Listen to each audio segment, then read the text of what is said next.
Hey everybody, welcome to the show.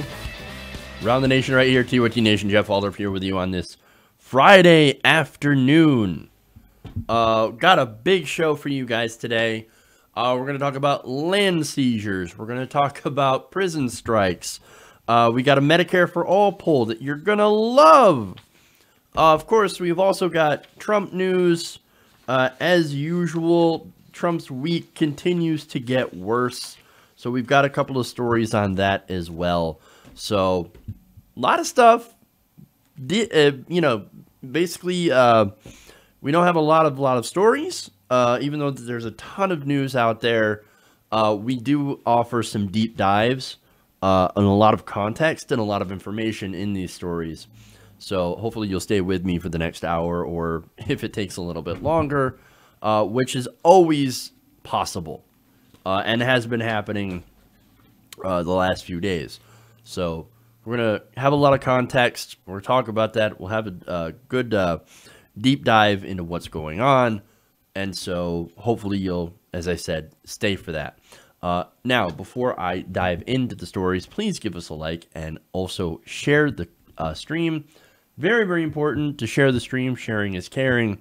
That's what helps us the most. If you can get the stream out there. Also, make sure to share the videos that are released later on in the day. There's a couple of different ways that you can support us. Of course, we could always use your support. And that is through the YouTube Super Chats, of course. That is one good way to support the show, but also patreon.com/TYT Nation. It's another great way to support the show. And if we can get to 100,000 subscribers, we'll have the ability to do YouTube memberships. So if you haven't subscribed, maybe you should. Or maybe you should get your friends, your family, and, followers, all that stuff, all those people to subscribe as well. So we can hit that 100,000 threshold. We are currently at around 85,000 subscribers. So we're really, really close, guys. So please help us out. Subscribe to the channel. All right. Anyway, let's dive in. Let's start out with Medicare for All. That is not Medicare for All. Hold. Okay, here we go. Start out with the good news. All right. So now Washington loves to tell us that Medicare for All is never going to happen. It's a pipe dream. It'll never work. It's not going to get enough support among the people, among moderates, among Republicans. It's expensive. It's a pipe dream. It's socialism. How could we ever try to put forward a policy as Democrats that's socialism? I mean, we could never do that. In fact, Politico on Tuesday tweeted this out. They said, staying out of the single-payer debate, party strategists say, could help Democrats in the general election. And that's, of course, a piece where basically they go and not only slam progressives, but they also slam Medicare for All. Because, of course, single-payer, it's just not possible. People would never, ever vote for that. So the message is, don't ever run for it. Don't ever run on it. I mean, these people like Bernie Sanders and Alexandria Ocasio-Cortez, they're aberrations. They could never win in middle America, man. And you know what? They're alienating potential voters with their wild and crazy socialism.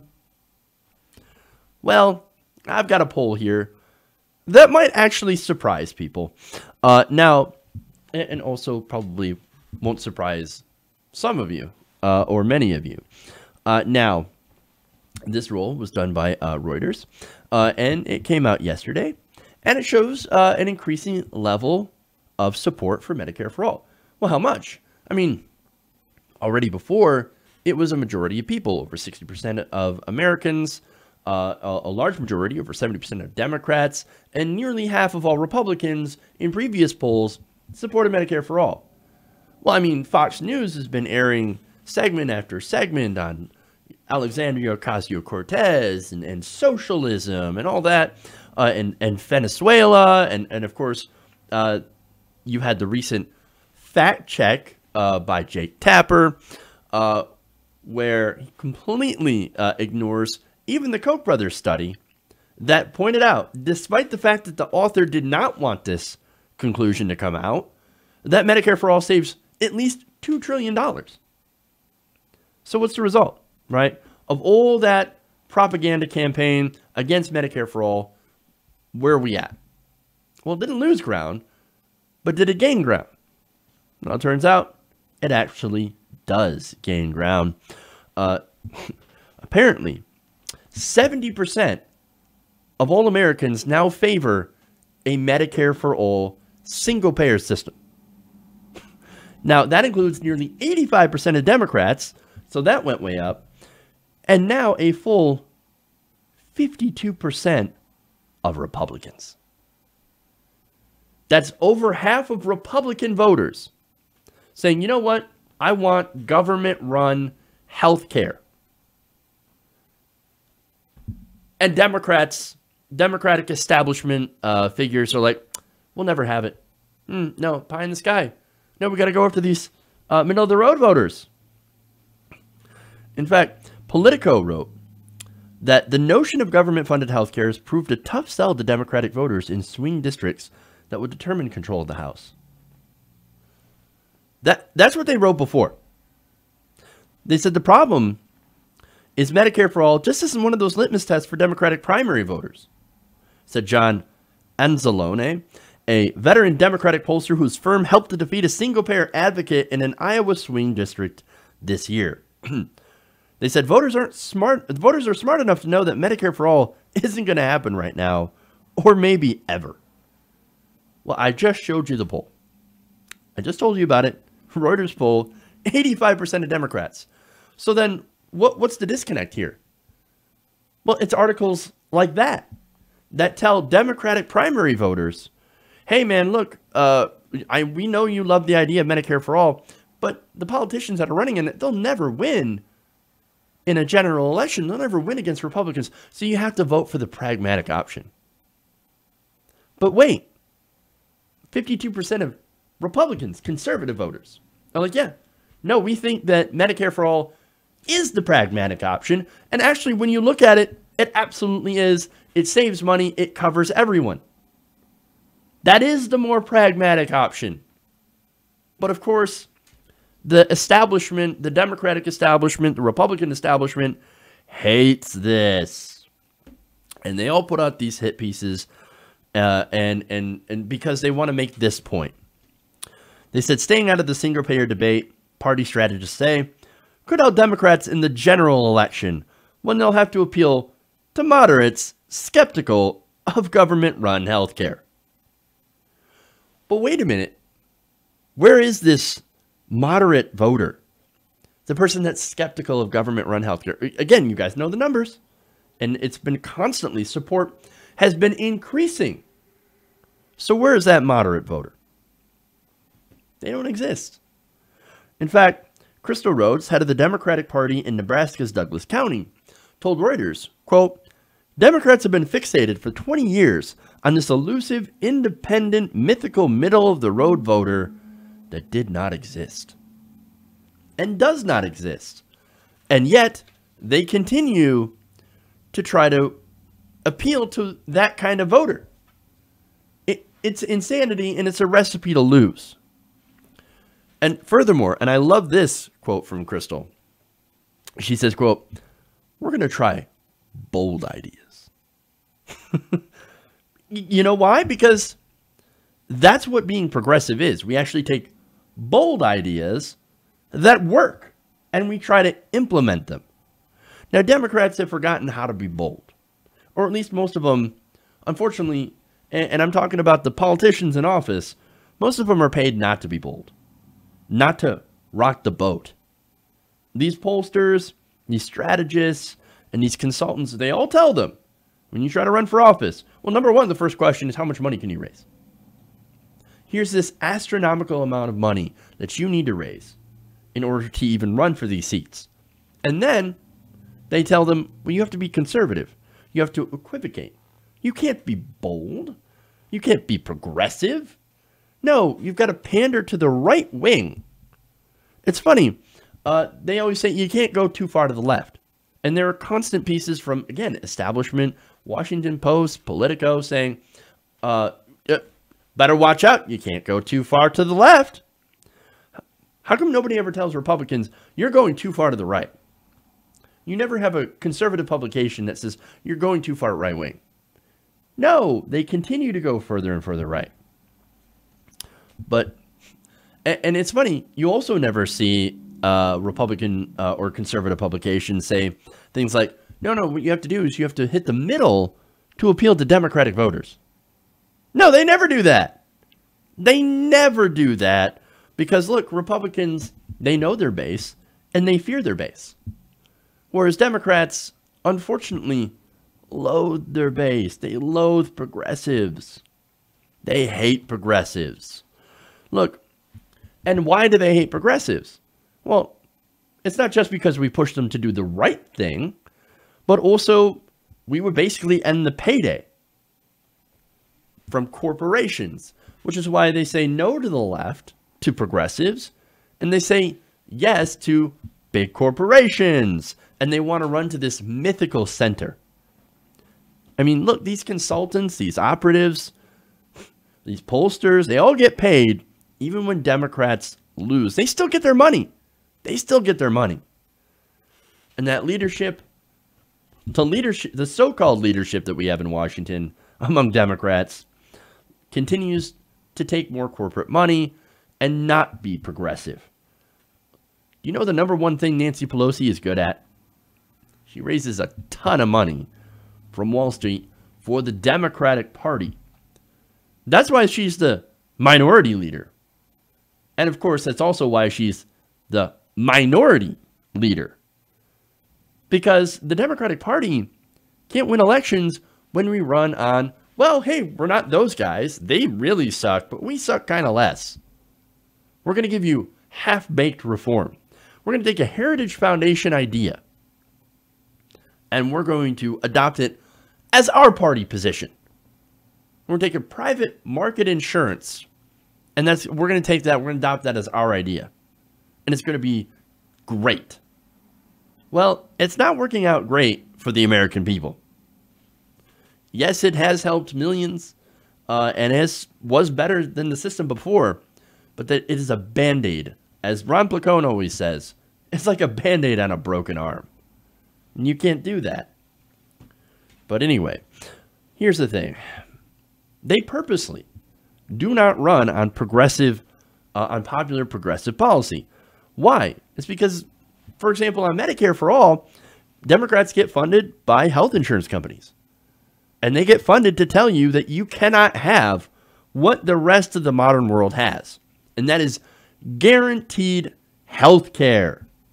They get paid to tell you it's a pipe dream. It's unicorns. It's ponies. Never going to happen. Don't even try. And don't you try to vote for progressives because we're a center-right country. And if you try to vote for progressives in primaries, then you're going to lose to the monstrous Republicans. And unfortunately, too many Democratic voters have fallen into that trap. Even though you see the vast, vast majority of Democratic voters believe in progressive principles, but too many of them get scared into voting for centrist milquetoast candidates. Why is that? It's because we've internalized the right-wing narrative that progressives cannot win. It is very, very unfortunate. And this poll, however, it does kind of show how wrong that is. Look, I used to believe the Democrats were on the side of facts, right? Fact is, Medicare for All, even studies meant to try to debunk Medicare for All, ends up saving money and is incredibly popular with the American people. It saves money, and more importantly, it will save American lives. It's time the Democratic leaders accept reality and start pushing for Medicare for All. Or, if they won't, then just get out of the way. Okay. So that's your good news stories of the day. So let's get into Trump land.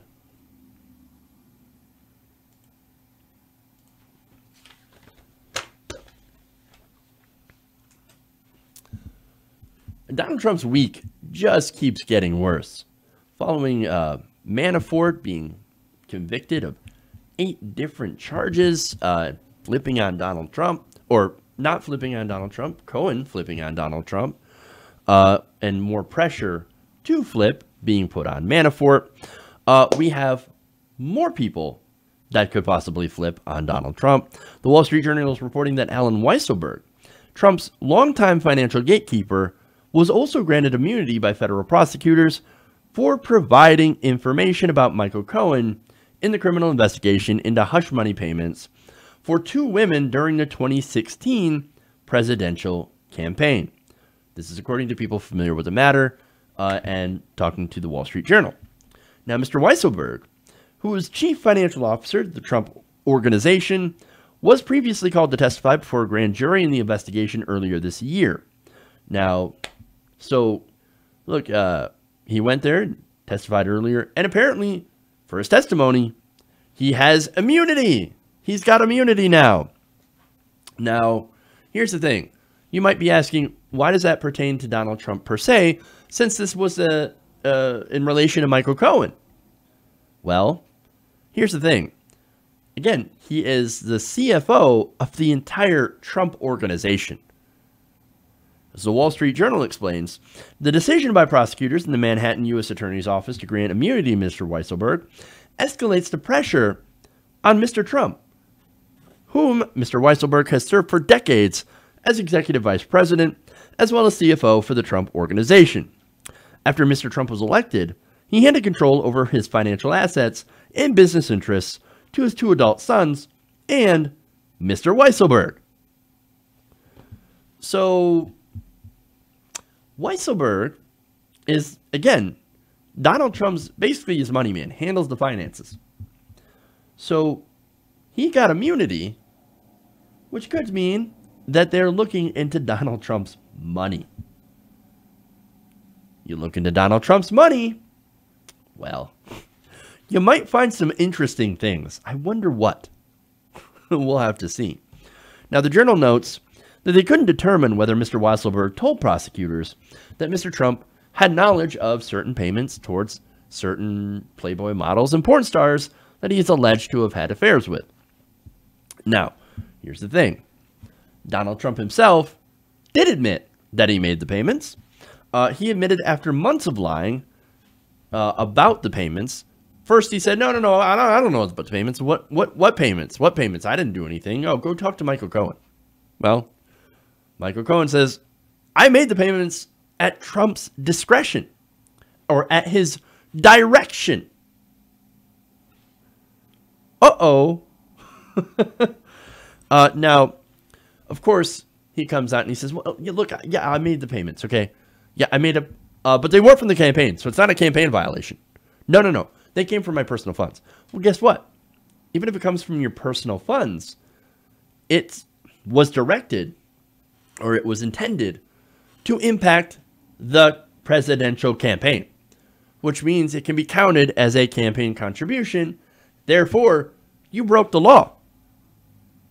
That doesn't make it better. That actually makes it worse, because then you admitted it.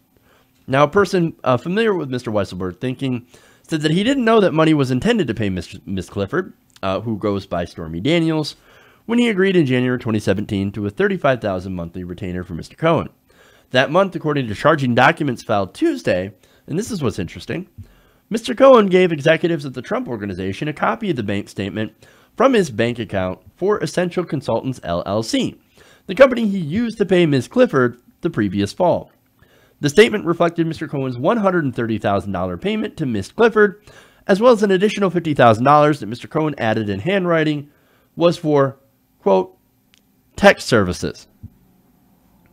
Tech services. Right. Uh-huh. No, I'm going to guess, and this is speculation, of course, but that's just the way Cohen did things. It's like, yeah, of course I'm going to grift Donald Trump out of an extra $50,000. Why not? for handling his, I don't know, dirty laundry. But anyway, here's something more interesting.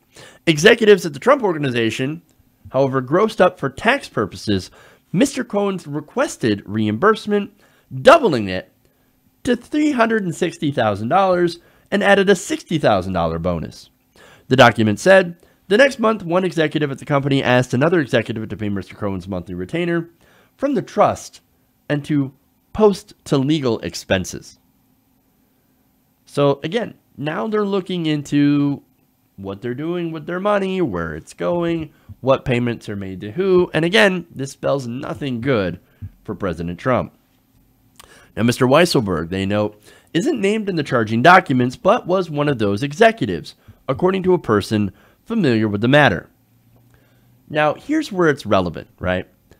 You don't think Weisselberg knows about all the shady payments Trump's made over the years?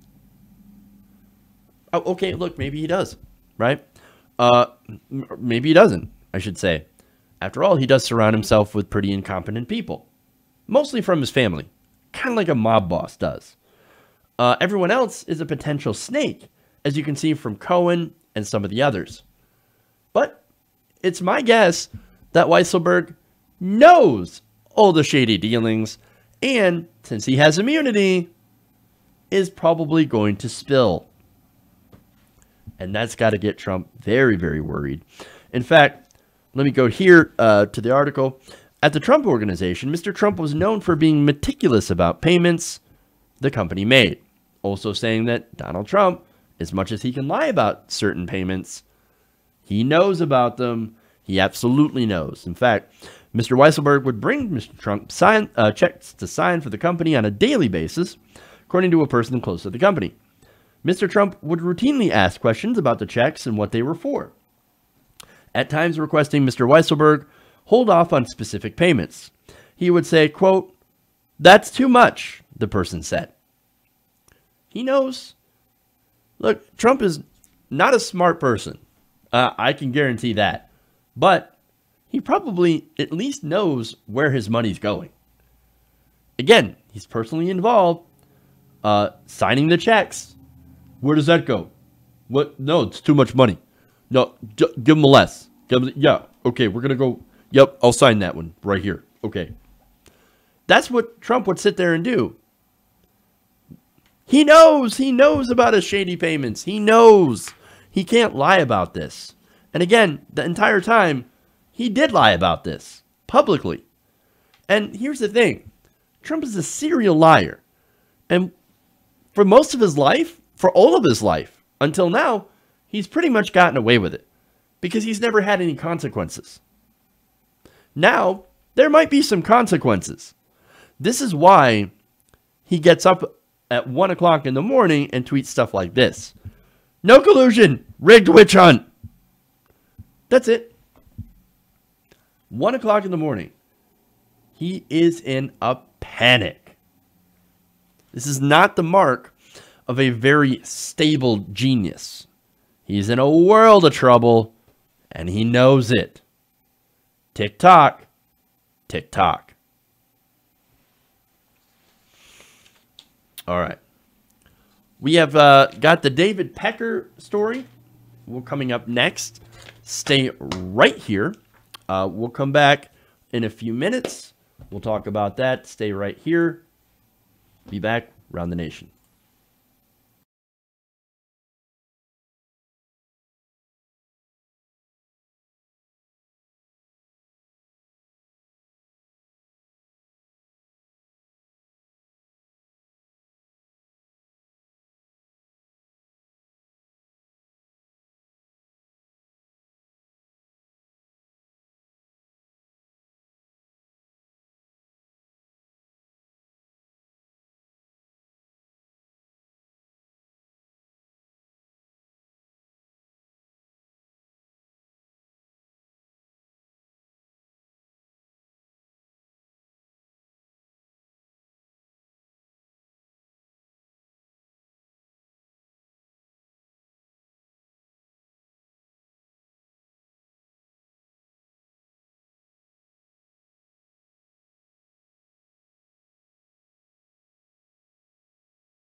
Hey everybody, welcome back to the show. Around the nation right here, TYT Nation. Jeff Waldorf here with you. Make sure to like and share if you haven't already, and feel free to send those super chats. They help the show, or if you want to help in another way, patreon.com/TYT Nation. All right, more fun/disastrous stuff for Mr. Trump. We have David Pecker, who has an unfortunate name, or maybe a fitting name. And it allows me to make stuff like that. Love it. So the National Enquirer is a tabloid rag. And of course, they have a long history of running literal fake news. So it's no surprise that this outlet actually actively supported Donald Trump in 2016. In fact, they ran positive stories on President Trump, or then candidate Trump, and then ran negative stories against Hillary Clinton. Now, here's the thing. CEO of AMI, American Media Incorporated, David Pecker, is a personal friend of Donald Trump with an unfortunate name. Was is a key word. According to the Associated Press, prosecutors just granted immunity for Mr. Pecker, potentially laying bare his efforts to protect his longtime friend, Donald Trump. Uh-oh. So now let's get into those efforts. Well, for one, as I said before, running positive news stories about Donald Trump and negative news stories about Hillary Clinton. Hey, you know what? That's fine, right? Everybody has an opinion. The National Enquirer has an opinion. They can do whatever they want, right? But it wasn't just that. It turns out there's actually far more kinds of, or different kinds of support that AMI, Pecker, the National Enquirer did for Donald Trump. Now, earlier this week, Trump's former lawyer, Michael Cohen, pleaded guilty to campaign finance violations that alleged that he, Trump, and the tabloid were involved in buying the silence of a porn actress and a Playboy model who alleged affairs with President Trump. So this is a practice called catch and kill. Now, they paid Karen McDougal, a Playboy model, about $150,000 for her story, which they then buried. And in this case, actually, may have literally buried. Now, the same, of course, Stormy Daniels, $130,000, right? Now, the AP, oh, and by the way, Cohen actually ended up paying that at the direction of then-candidate Donald Trump. That's what we found out from Cohen. Now, the AP is reporting that these arrangements were actually kept in a literal safe. Now, I wonder why they would do that. That's very, very curious. Now, 5 people familiar with the National Enquirer's parent company, American Media Inc., who spoke to the AP on the condition of anonymity because they signed non-disclosure agreements, said the safe was actually a great source of power for Mr. Pecker. Oh, unsurprising. Of course, he's got to have a safe with all your dirty secrets so he can kind of whip it around and rub it in your face. Oh, that's so bad. So, basically meaning he has dirt on everybody he's ever bought a story about. This is the kind of person that called himself a friend to Donald Trump. This is the kind of people that surround Donald Trump. No. I hired the best people. I surround myself with the best people. Now, the Trump records were stored alongside similar documents pertaining to other celebrities' catch and kill deals. So, again, why would you do that? Because it gives you power. In which exclusive rights to people's stories were bought with no intention of publishing to keep them out of the news. By keeping celebrities' embarrassing secrets, the company was able to ingratiate itself with them and ask for favors in return. That's the kind of company David Pecker ran. It is the most despicable industry imaginable. Jerry George, a longtime Enquirer reporter who left the publication back in 2013, said the practice of catch and kill took root at the Enquirer under Pecker. Though George had no personal knowledge of Trump-specific catch and kills, he said that AMI generally paid hush money only if it believed it had something to gain. George said, quote, It's, I did this for you. Now what can you do for me? They always got something in return. Look, do you think they'd pay hundreds of dollars for a story? I'm sorry, hundreds of thousands of dollars for a story that they didn't personally profit off of? Now, look, the reporters that were working there, they actually hated that. They're like, no, we got this story so that we can run it, so that we can provide the juicy details and get people buying the publication, and we get notoriety and all that stuff. Look, we broke this story. We want it to be out there. AMI and Pecker say, absolutely not. Here's what we're going to do. Instead, we're going to keep this buried, and then we're going to basically hold it over their heads. Hey, who's got the power? I do. Kind of a dick move, if you ask me. But, look, I guess from a business sense, getting favors from celebrities, or in this case, even politicians, it's not a bad trade-off. In fact, that's a pretty good trade-off. And here we have Pecker with a safe full of Donald Trump's secrets. And now those secrets, with this immunity deal, might come to light. Uh-oh, there's more. After the Wall Street Journal initially published the first details of Playboy model Karen McDougal's catch-and-kill deal, shortly before the 2016 election, those assets had become a liability. So that entire safe, they're like, oh my God. Somehow the Wall Street Journal got wind of this story. What are we going to do? They know about the vault. They know about the vault. Well, so here's what they did. Fearful that the documents might be used against American media, Pecker and the company's chief content officer, Dylan Howard, removed them from the safe in the weeks before Trump's inauguration, according to one person directly familiar with the events. It was unclear whether the documents were destroyed or simply removed to a location known to fewer people. Now, you think they would give up all that dirt that they have on celebrities? All that dirt they have on everyone else? No, of course not. No, they've got it, and only Pecker and Dylan Howard know where it is. And guess what? Dylan Howard also got an immunity deal. Weird. Weird. Now, here's the thing. AMI and the National Enquirer have had a long history of helping Donald Trump. In fact, court papers in the case, in the Cohen case, say Pecker offered to help deal with negative stories about Trump's relationships with women, among other things, assisting the campaign in identifying such stories so they could be purchased and their publication avoided. The Journal reported Pecker shared with prosecutors details about payments that Cohen said Trump directed in the weeks and months before the election to buy the silence of McDougal and another woman alleging an affair, porn star Stormy Daniels.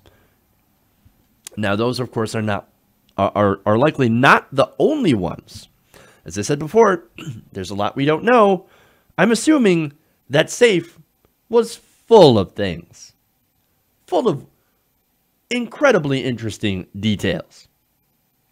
Now, furthermore, former Enquirer employees who spoke to the AP said that negative stories about Trump were dead on arrival, dating back more than a decade when he starred on NBC's reality show, The Apprentice.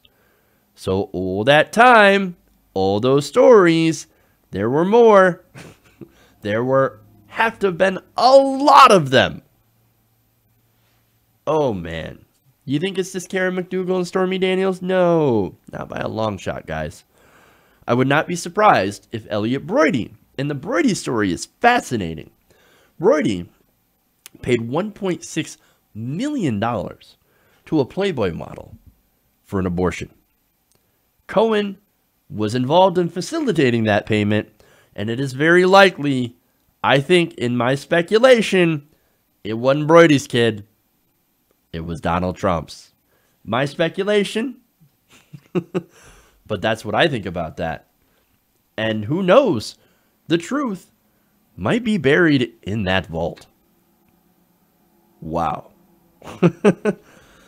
You know, I remember fondly the days where a tan suit and putting, what was it? mustard on a hot dog or something was a presidential scandal. A scream or sweating too much on stage, that was a scandal. Now, the word scandal is not even close to describe what we've had during the Trump administration. I mean, I can't keep up with it all. And I guess maybe that's kind of the point. With all the terrible stuff that the GOP is doing behind the scenes while Trump makes a distraction, makes sense. Okay.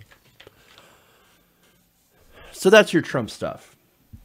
I'm going to take another quick break here. So if you guys have any super chats, please use that function. Also, please like and share the stream. We'll come back in a minute. More stories around the nation.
All right, everybody, welcome back to the show. Around the Nation right here, TYT Nation. I got a super chat that I want to read from you. Actually got a couple. Mark Ortiz asks, how long before witnesses go missing, poisoned by the KGB? You know, I was reading somewhere that that could be a reason that Paul Manafort has declined to flip on Donald Trump. As an interesting idea. Now, Peril 77 with, wow, a very, very generous donation. Says, hey, Jeff, I'm from Canada. Hey, great. I have a couple of friends in Canada, so thank you for using the super chat and watching from Canada. And she says, I'm assuming she, not for sure though. And I wish for your country to have what we have. Medicare for all seems within grasp, and it would be a great step forward for your country. Vote progressive. Absolutely. Absolutely. And thank you for that, by the way. I forget the name of the politician, but there was a Canadian politician that created your Medicare for all system that is still celebrated today. And again, forgive me for not knowing that name right off the bat. But anyway, that I like when we have a politician that actually does pass Medicare for all, I think there's going to be a statue. There's going to be some sort of remembrance because it's a system we need absolutely. Yeah. Okay. Anyway, I'm trailing off, so my thoughts are going pretty much everywhere. So let's get to more stories, shall we? Let's get back on track. Okay.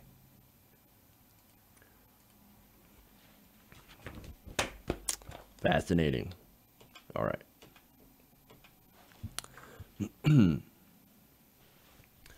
Now, chances are... try that again. Now, chances are you may not have heard a lot about the recent prison strikes that have been happening all over the country. Now, it's actually received very little attention in national media. Now some are starting to pick it up, especially because, understandably, the Cohen-Manafort stories and the constant madness that we hear from the White House.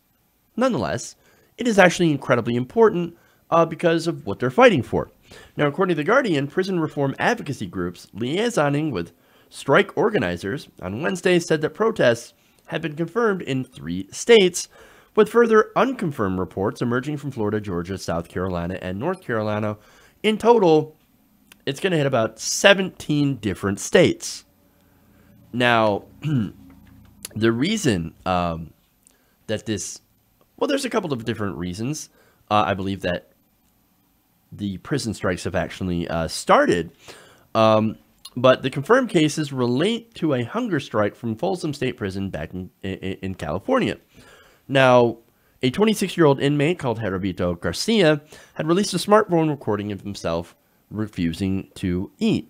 The video was, of course, posted on Twitter and ended up going viral.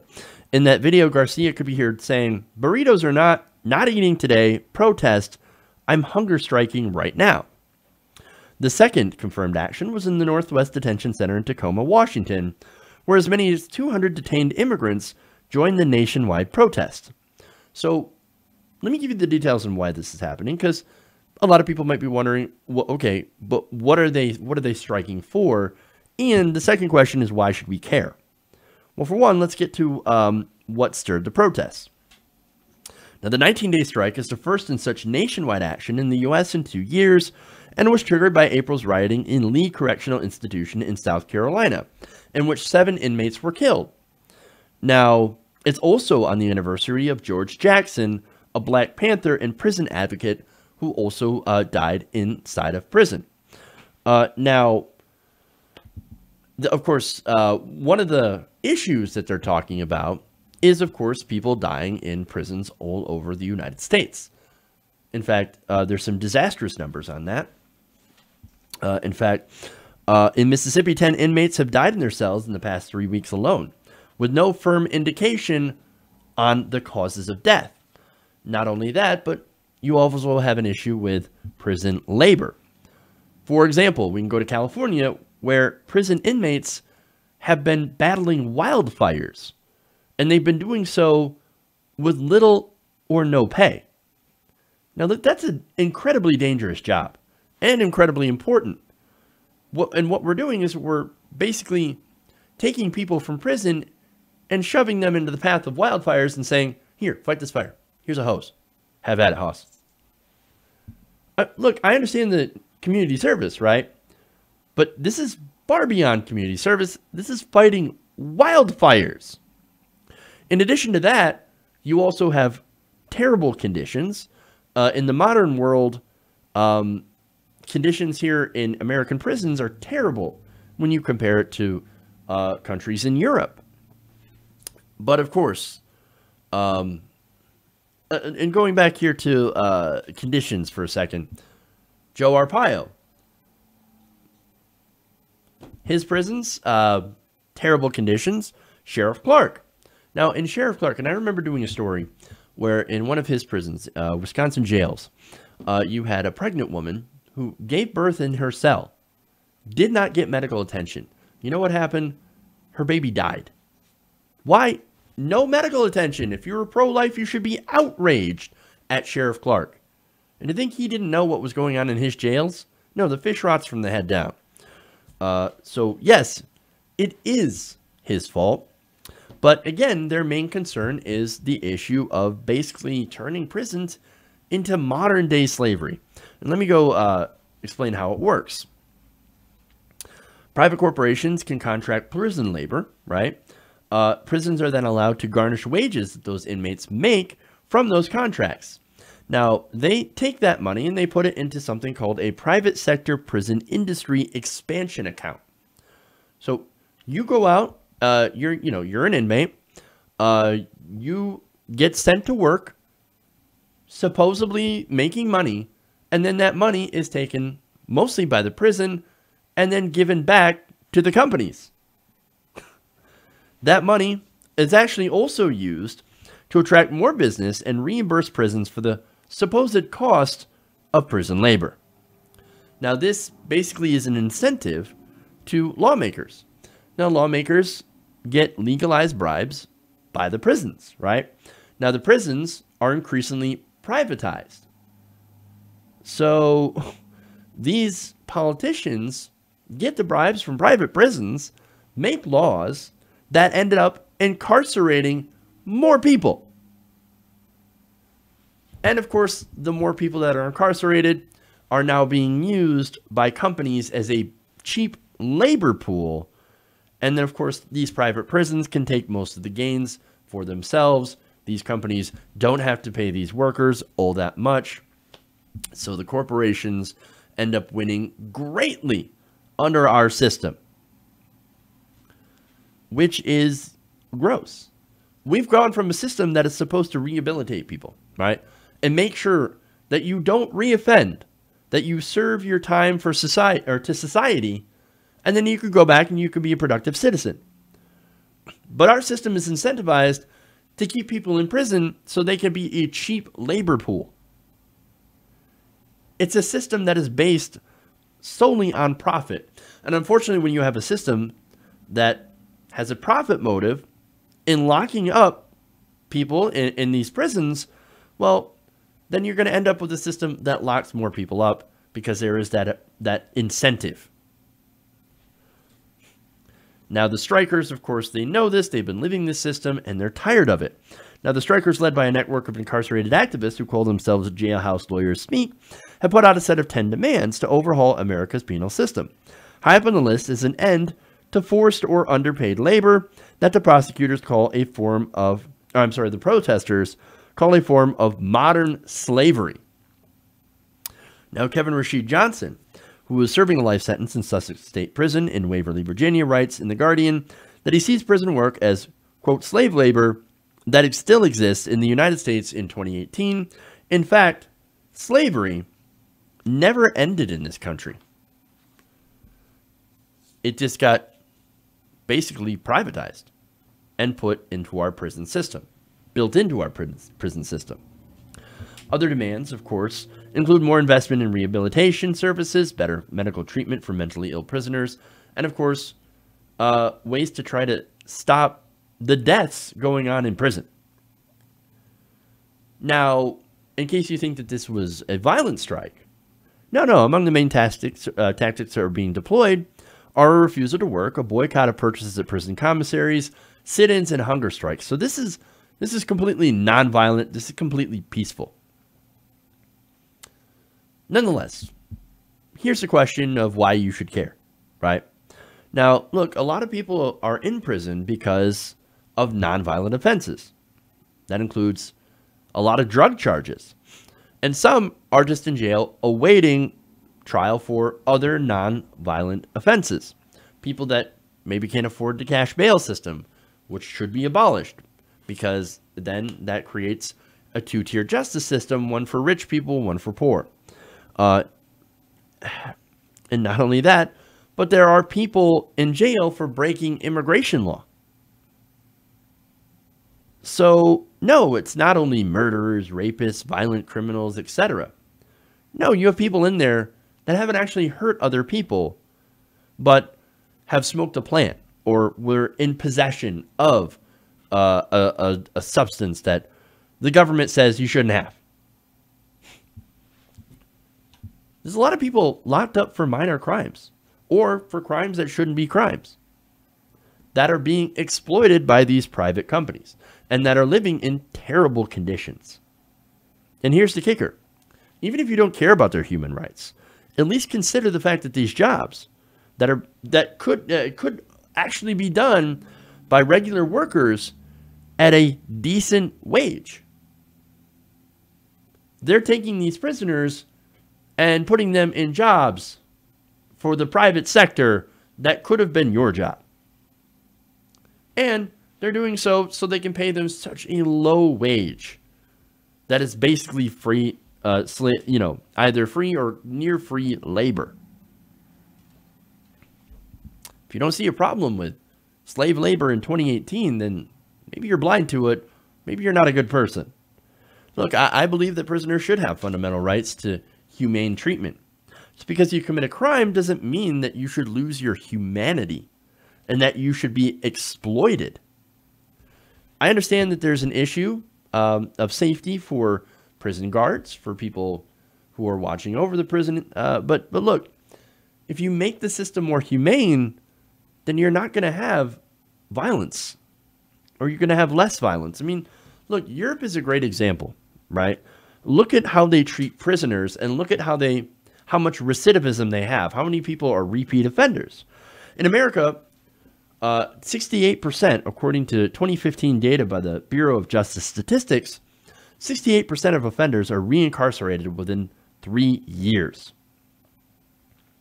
That's our recidivism rate. It's incredibly high. Insanely high. I thought we're supposed to have a system of rehabilitation. We don't. We don't.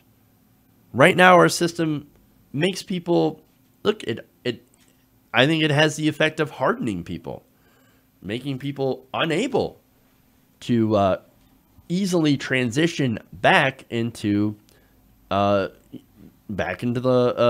society. They do not do a good job. Now, who does a good job? Scandinavian countries, unsurprisingly. They have recidivism rates within the 20 to 30% range. They also have an incredibly low prison population, whereas in America, we house a quarter of the world's prisoners. Not only that, but prisons are actually safer in Europe for officers. In fact, European correctional officers do not face extensive stress and related effects, such as higher rates of alcoholism and suicide and reduced life expectancy seen in the U.S. system. And not only that, but look, Germany is a good example here. Most crimes in Germany are punishable by fines. And they're fines that are geared more towards your socioeconomic status. So it won't destroy you if you're poor, and it won't be a slap on the wrist if you're rich. It'll be fair. And so that's one way that they've reduced incarceration rates. So maybe, I don't know, maybe we should look at some of the other systems that have better results. Less people in prison. And look, Europe, if you want to argue, look, yeah, but the European system costs so much more per prisoner. I hear you. Maybe that's a good reason to keep less people in prison. And that's what they're doing. They balance it out by actually having very few prisoners in their jails. We could learn something. We could learn something. Because right now, the way that we're going, it's already bad enough, but it's about to get worse. Now, are we going to change? No, not at the moment. As long as there's a profit motive for locking people up in America, this problem is only going to get worse. We've got to fix that system. And look, I actually support the prisoner strike, because they're finally bringing these issues to light. And if we bring it to light, then we can actually work to fix it. Okay. I got one more story for you guys. And it's a doozy. Now,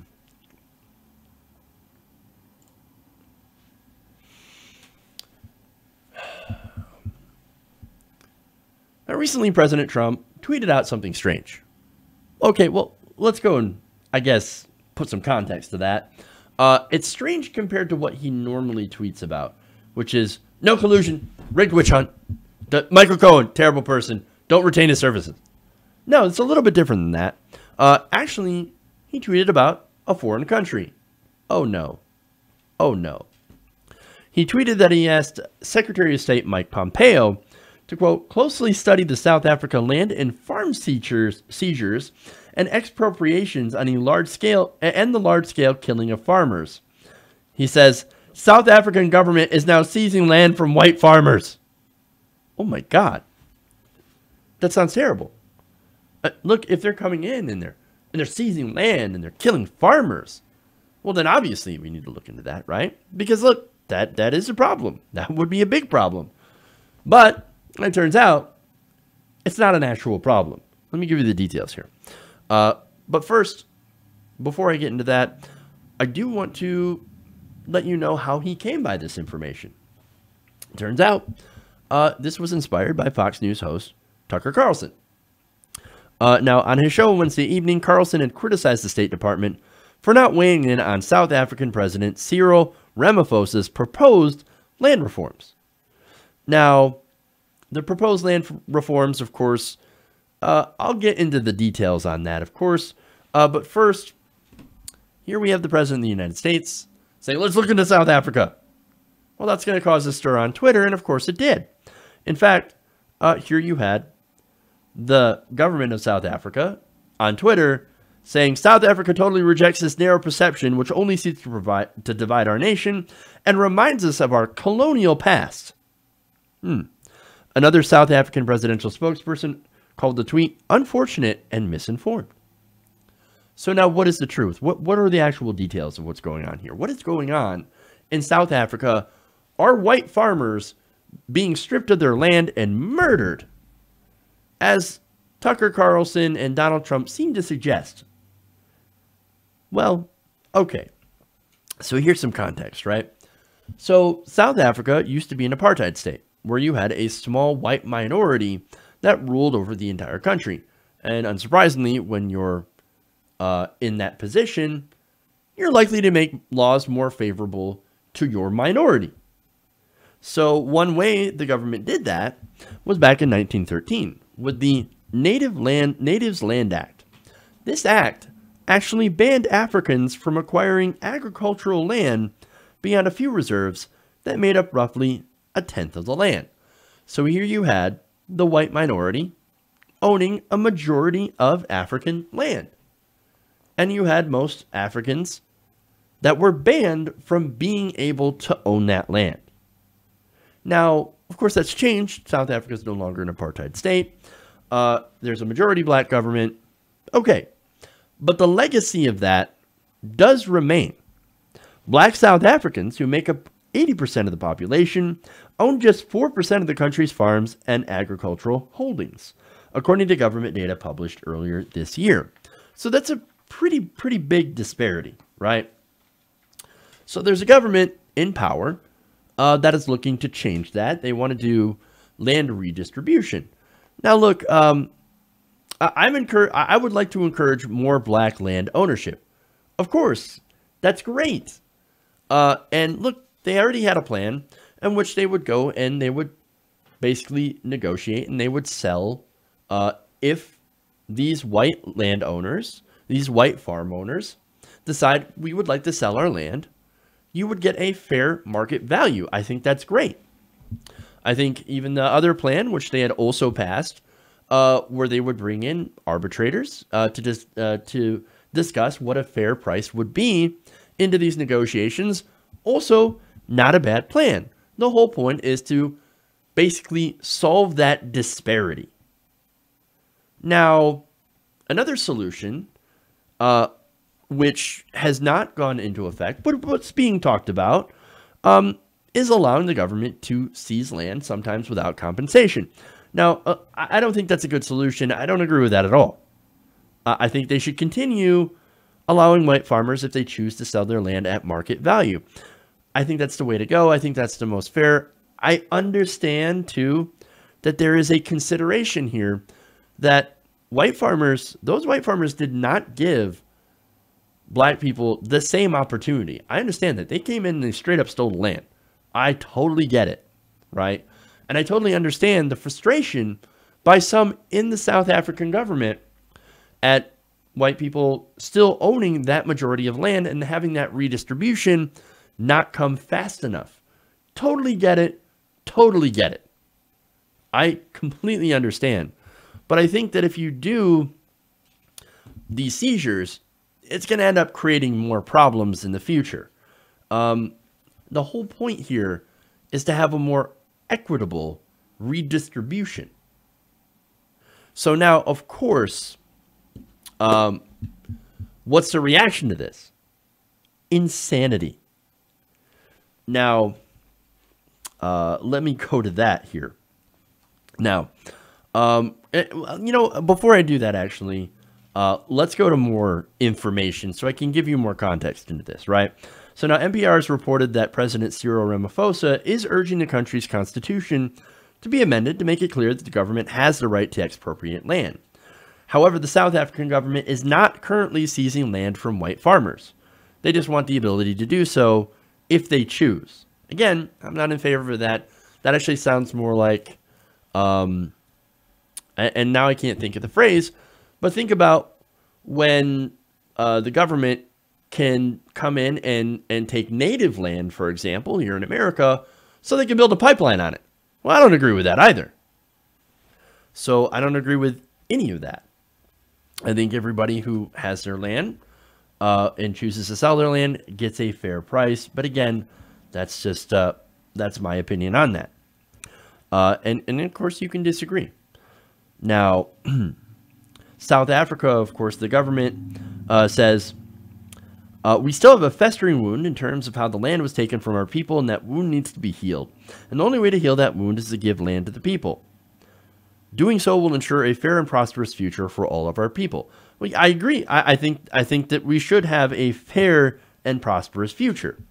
So I think maybe something else is maybe have the government help fund black farmers. That might be another way. But anyway, this has caused an enormous stir on white supremacist Twitter, right? Now, white supremacist Twitter immediately said, oh my God, here we go. And not just Twitter, but websites. You had websites like Stormfront, etc., going and saying, they're stealing land from the white farmers. Not only that, but they're murdering the white farmers. In fact, the statement on that, according to NPR, they say that it's misleading and at worst has been condemned as a common white supremacist talking point. So let's look at that, right? Now, farms across the country have indeed seen a significant number of killings recently. But according to one of South Africa's largest farmers' organizations, Agra-SA, the number of killings per year has declined to less than a third of the number recorded 2 decades ago, back in 1994. Now, they said the BBC concluded after diving into decades of data, they said that you should not draw any sort of conclusions from this at all. So basically they're saying there's no actual like coordinated government-led or government-inspired effort to attack and kill white farmers. Nonetheless, Anton Harbour, who teaches journalism in Johannesburg, tells NPR's Michelle Kelman that a group named AfriForum has strongly promoted the claim that white farmers are particularly threatened by this violence. They've gained supporters among politicians in places as far-flung as Australia. They've sent a delegation to speak with Tucker Carlson, and on Thursday, they welcomed Trump's tweet. Harbour said, quote, they are quite vocal and they present themselves as a group that protects minority rights, but they are largely seen as a group that protects white Africans' rights. And according to the Anti-Defamation League, that group is basically promoting white supremacist talking points. They're not protecting minorities. They're saying, no. We're going to spread white supremacist talking points and present a side that's not actually true. Again, they're not stealing lands, and there's no coordinated effort to murder white farmers. And we'll have more numbers on that later as well. But first, the ADL says it is extremely disturbing that the President of the United States echoed a long-standing and false white supremacist claim that South Africa's white farmers are targets of large-scale, racially motivated killing by South Africa's black majority. We would hope that the President would try to understand the facts and realities of the situation in South Africa, rather than repeat disturbing, racially divisive talking points used most frequently by white supremacists. I kind of laughed in the middle of that because the we would hope that the president would understand facts and realities. No, this is an administration that admits to using alternative facts. No, and he has a history of retweeting white supremacists and ultra right-wing talking points. He is a white supremacist. He is a racist. Now, the Southern Poverty Law Center also weighed in, and they identified this claim as a lodestar for white supremacist groups at home and abroad. And the organization named another notable figure to cite the concept of white genocide. You know who that was? I mean, look, it's not just Richard Spencer. It's not just Mike Cernovich. They're all repeating this claim. You also had Dylan Roof. Now, Trump's tweet last night about South African farmers, a complicated situation that racist propagandists reduced to a canary in the coal mine scenario for white people, is one of the most startling examples of this president indulging in racist thinking. That's what the Southern Poverty Law Center said about this. But here's the thing, this idea about white genocide, which is not happening in South Africa, as the numbers are at a 30-year low for killings on farms, as I said before, this was started on Stormfront, which made its way around the other white supremacist sites, 4chan, 8chan, The Blaze, Daily Wire, Fox News, and then gets immediately piped to the president, which of course had economic impacts on South Africa. In fact, their currency ended up falling and their stocks ended up falling due to this tweet. Now, look, the president of South Africa, he is a billionaire. He's a billionaire capitalist, right? So he's a big business guy. I don't think he's going to do land seizures. That's not going to be good for business. But he is fighting back against this, as I mentioned before. But look, if there were an actual white genocide going on, don't you think that we'd be pissed off about it? Don't you think we'd be outraged? Everybody should be outraged if that happens. In fact, any genocide should be met with outrage. Now, do you see Fox News talking about, and again, let's talk about real genocide, right?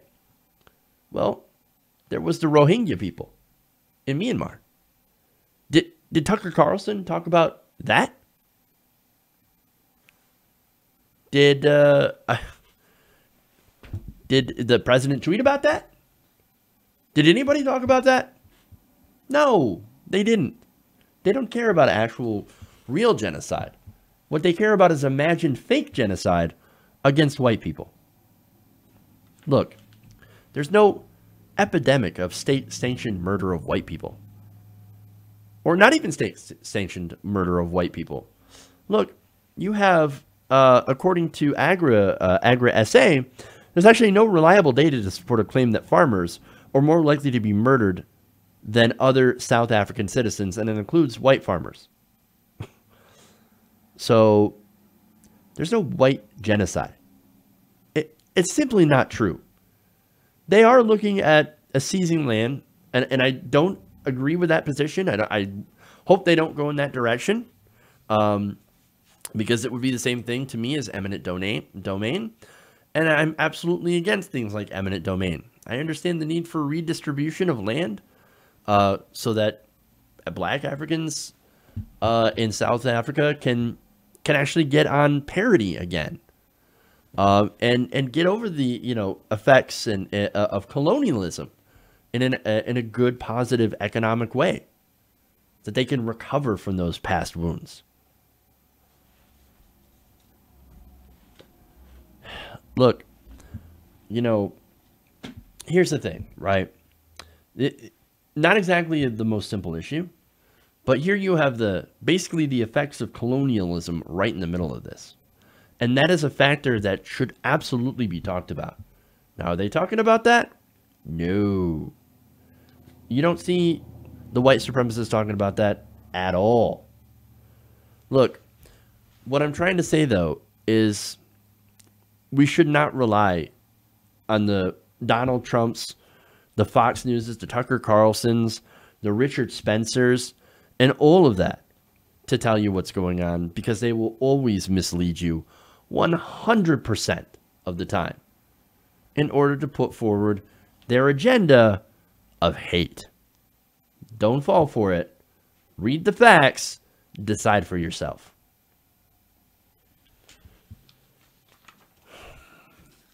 Okay.